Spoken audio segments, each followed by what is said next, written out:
নমস্কাৰ বন্ধুসকল, পোনপ্ৰথমে আপোনালোকক মোৰ চেনেল দিব্য অসমলৈ স্বাগতম জনাইছোঁ।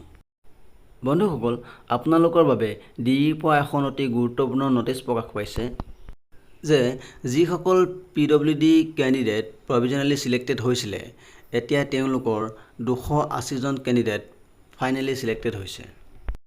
ইয়াত কৈছে কি the selected candidates are also informed that the Honorable Minister of Education Assam has consented his gracious presence in a one-day orientation cum ceremonial distribution of appointment letters on 12 July 2022 at the PWD Convention and Training Center, Dispur, Guwahati 6. বন্ধুসকল, অহা 12 July তাৰিখে আপোনালোকক appointment letter প্ৰদান কৰা হ'ব আৰু এইটো প্ৰদান কৰা হ'ব PWD Convention and Training Center, Dispurত। আৰু লগতে কোৱা হৈছে the selected candidates are therefore requested to be present at the venue positively by 9 AM along with the following documents।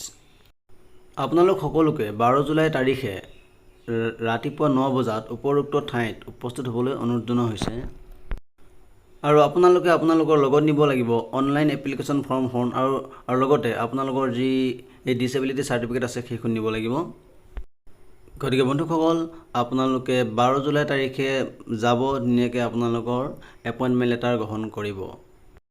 আৰু লগতে মই আশা কৰোঁ যে 12 জুলাই তাৰিখে শিক্ষামন্ত্ৰীয়ে বাকী টেট পাছ কেণ্ডিডেটসকলৰ বাবেও এটা ভাল খবৰ দিয়ে। বন্ধুসকল, যদিহে ভিডিঅ'টো আপোনালোকৰ উপযোগী বুলি ভাবিছে তেন্তে লাইক কৰিব, শ্বেয়াৰ কৰিব। আৰু যিসকল বন্ধু বান্ধৱীয়ে আজি মোৰ ভিডিঅ' প্ৰথম চাইছে তেওঁলোকক কৈছোঁ যে আপোনালোকেও যদি মোৰ ভিডিঅ'টো আপোনালোকৰ উপযোগী বুলি ভাবিছে তেন্তে লাইক কৰিব, শ্বেয়াৰ কৰিব আৰু লগতে মোৰ চেনেলটো ছাবস্ক্ৰাইব কৰিব। আজিলৈ ইমানতে সমাপ্ত। জয় আই অসম।